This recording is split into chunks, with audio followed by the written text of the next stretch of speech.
Hi everyone. Today we're going to think about how to think about nouns. I know it doesn't sound sexy, but it can and it will help you a lot with your English journey. But first, the good news.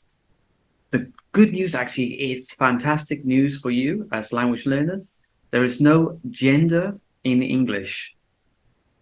So this is not a she. This glass is not a she, it's not a he, it's it.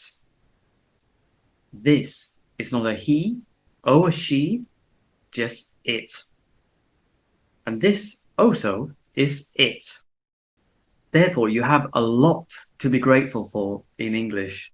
It's not like German, where you can say, for one word in English, you've got de, die, das.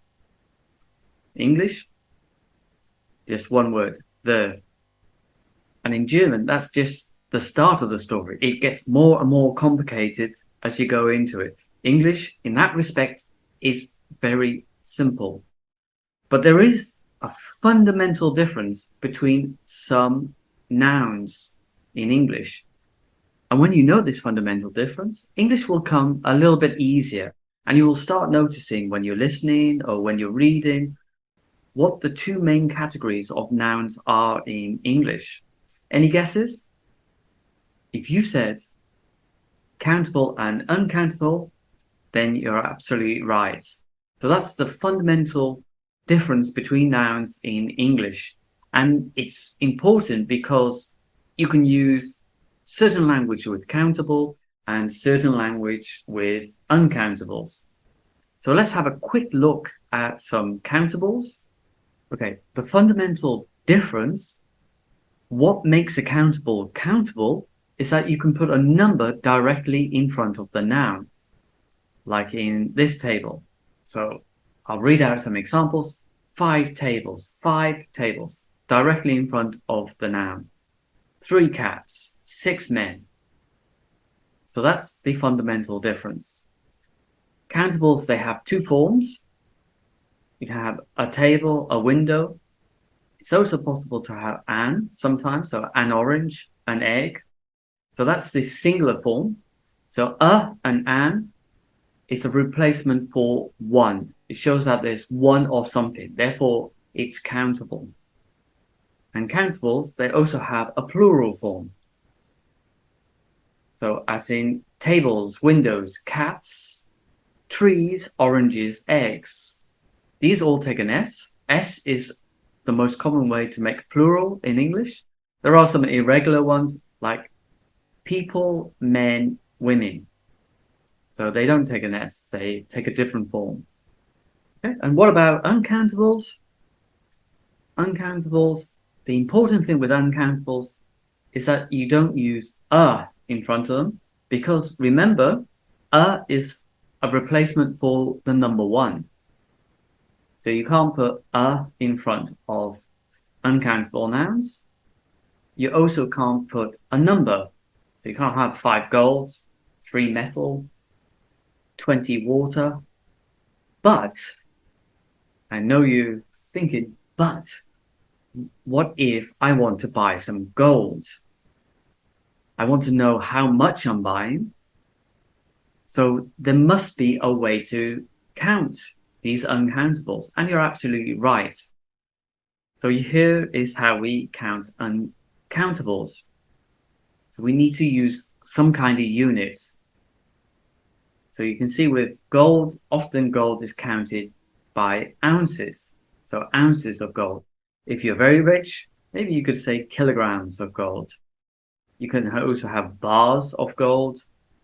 Notice that the number is before the unit and then the noun. So that's one of the differences. So that's the main difference between counting countables and counting uncountables. So why knowing countable and uncountable nouns? Why is it important? It's because there's slightly different language used with both of them.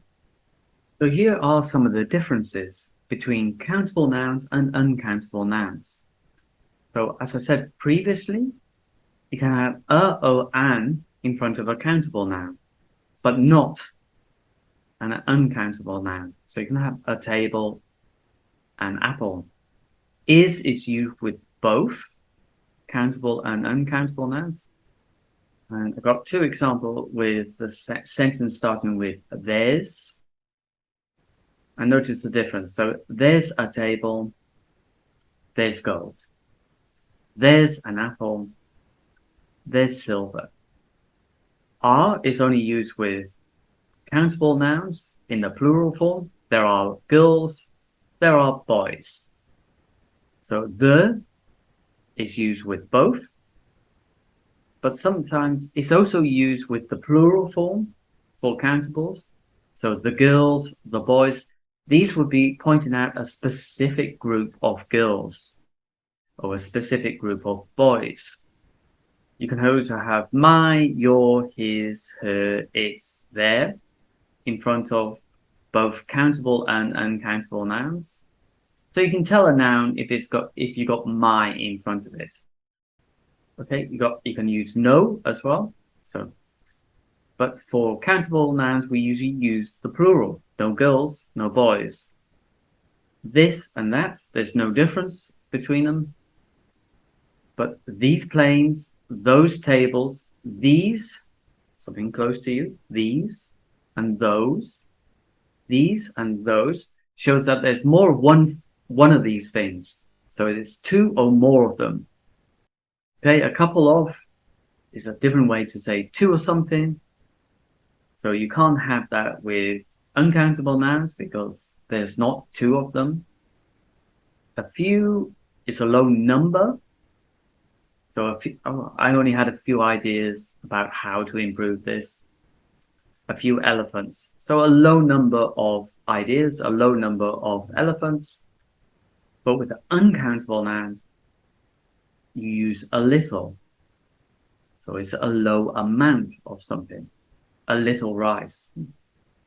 A little grass. Okay, some is used with both. There's no difference there. And a lot of as well is used with both uncountable and countable. Another major difference is the use of many with countable nouns and much with uncountable nouns. And some common chunks would be how many, how much.